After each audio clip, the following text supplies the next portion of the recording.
that a lot of us go through our day-to-day lives without fully paying attention.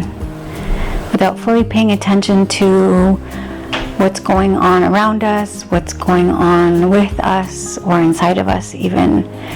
And sometimes it just takes a little something to snap us out of that pattern. It doesn't have to be something huge. It can be something quiet or calm or gentle, but just something that catches our attention enough to make us pause. For those of you who watch my videos regularly or were watching them last summer, there was one where I mentioned that there was this little teeny tiny corner of our alley that has been kind of abandoned by the owners because their fence cuts off in a nice tidy square, but their land kind of continues just the teeniest bit into the alley.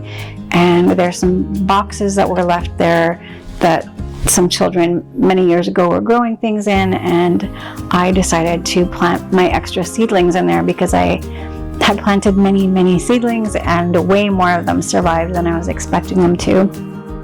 And I just don't have the space in our yard. We just have a deck downstairs in the back. It's not big enough for like the 10 tomato plants that I managed to somehow germinate and keep alive.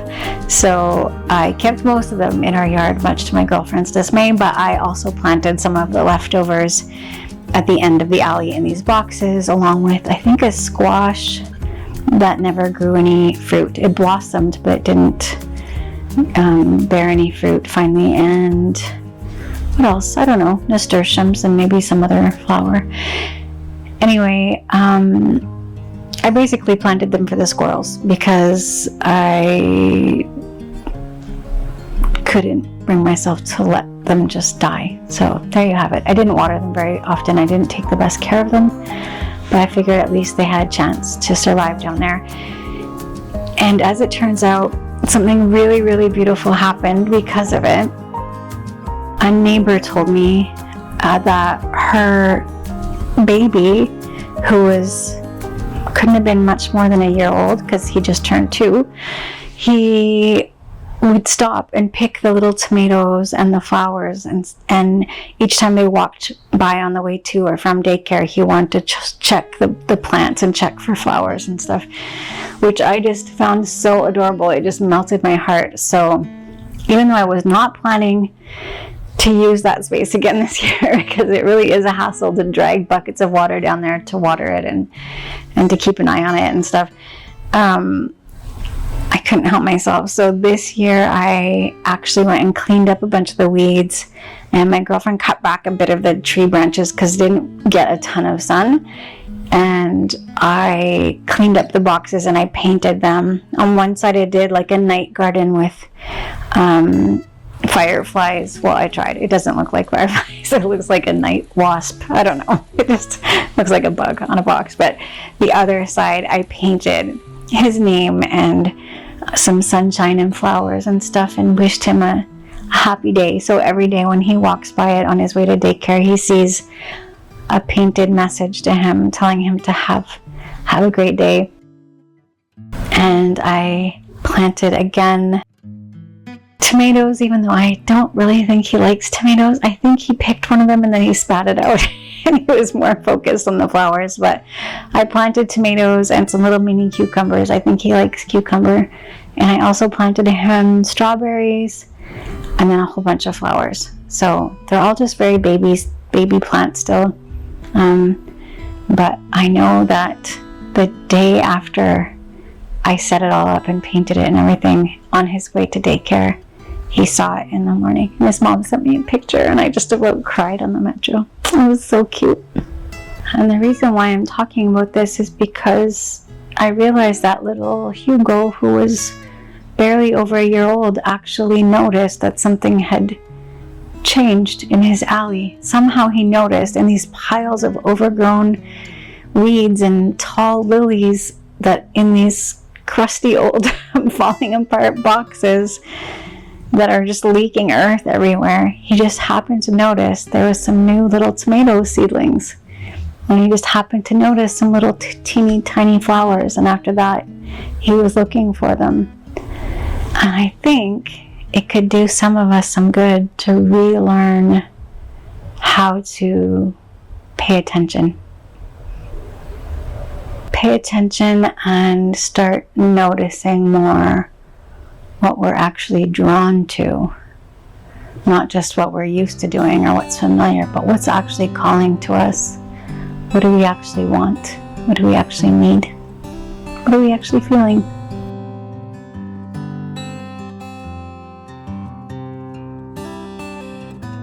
I forced myself to make fiddleheads again this year. And anyone who has consistently been watching these videos over the last couple of years knows that I have this very strange relationship with fiddleheads, this very irrational fear of them, and I don't know why every year, well, I do like them, I do enjoy them, but I'm just not sure it's worth the amount of stress that they cause me, and I'm not even going to get into it. Again, if you really want to know what my fiddlehead issue is, you can go back and find the first fiddlehead video that I posted. Okay, fine, I'll link it in here. For those of you who really truly want to know why I'm paralyzed with fear when it comes to fiddleheads, I'll put a link to the explanation in the description below. But today I'll just tell you that actually, you know what? Thinking about actually listening, does that go along with the theme? Who knows? But here's the thing. I keep forcing myself to make fiddleheads every spring because I think they're fun and I do kind of like them. I think they just mostly look really cute, to be honest. I think that's really pretty much it. That and the fact that I'm annoyed by my irrational fear of them. So I keep forcing myself to make them so I can get past that. And I just realized, did I realize? I don't think I realized. I think someone else just pointed out to me how silly it is that I keep making them. So I might not. I might stop. Because it's just very strange to keep doing something that you're scared to do. I mean, I get doing it once, face your fear and get over it. Or no, that's not how it goes. Face your fear and do it anyway. That's what I'm doing though, every single spring. And then I'm like, no, I'm still scared. So this exposure therapy, it's not helping. I mean, at least I eat them now, which I didn't the first few times I made them. We're not going to talk about this today. Link in the description below. At any rate, I just made a really simple potato salad and sauteed some fiddleheads and threw them on top. It was pretty good. I'm never going to do it again though. For those of you who are unfamiliar with fiddleheads, you absolutely have to wash them really, really well and also boil them for about 10 minutes before you do anything else with them. So I usually will rinse my fiddleheads and then let them sit in some cold water for a little while, maybe 10 minutes, 15 minutes max. And that will help loosen up the little papery brown bits that are still attached to them. And then I will clean all of that off and I will cut off the brown little ends on each fiddlehead and I will boil those for, like I said, about 10 minutes. It's really dangerous not to do that, so I strongly suggest, I insist that you don't skip that step. My potato salads usually start the same way, not always, but usually I will boil the potatoes until they're nice and tender, and then I will sit those in some cold water for a few minutes to cool them down. And for this potato salad, as I said, I decided to add fiddleheads, so I just sauteed them in a little bit of olive oil and garlic and a tiny bit of chili oil. And while everything was cooling down, I chopped up some red onion and some celery and some young spring garlic, as well as some fresh parsley. I often throw in all kinds of different things into my potato salads. Kalamata olives, grilled red peppers, grilled green beans, asparagus, you name it, all kinds of yummy stuff. But for this one, I decided that the fiddleheads were going to be the main attraction, the main guest at this potato salad. So I added just the basics, plus I also chopped up some capers. For the dressing, I started with a little bit of olive oil, as well as some mayonnaise and some apple cider vinegar, some black salt, some mustard, salt, and freshly ground pepper.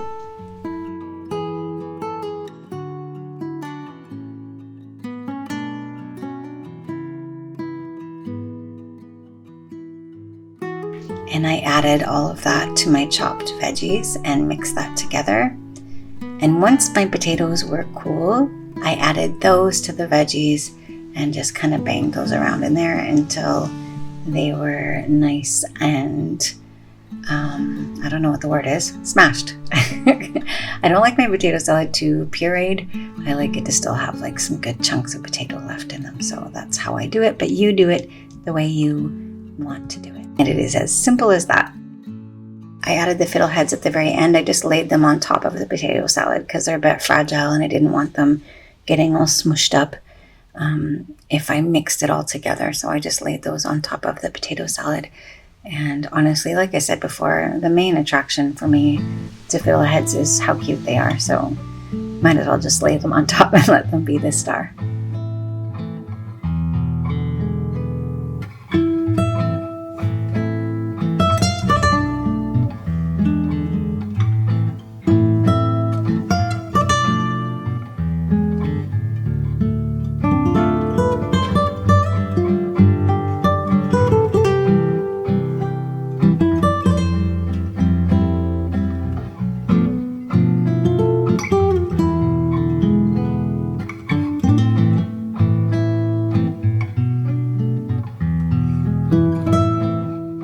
Thank you so much for taking the time to watch this video. I appreciate it ever so much, and I appreciate everyone who has been watching all along the way.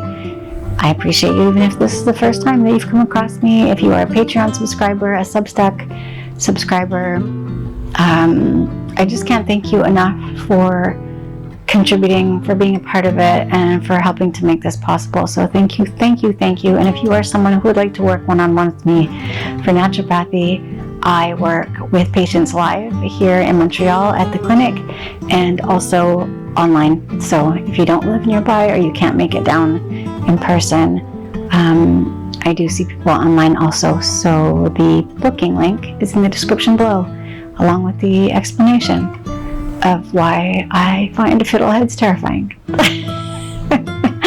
I'll be back really soon, I promise. I really will. And in the meantime, take really good care of yourselves and pay attention. Pay attention.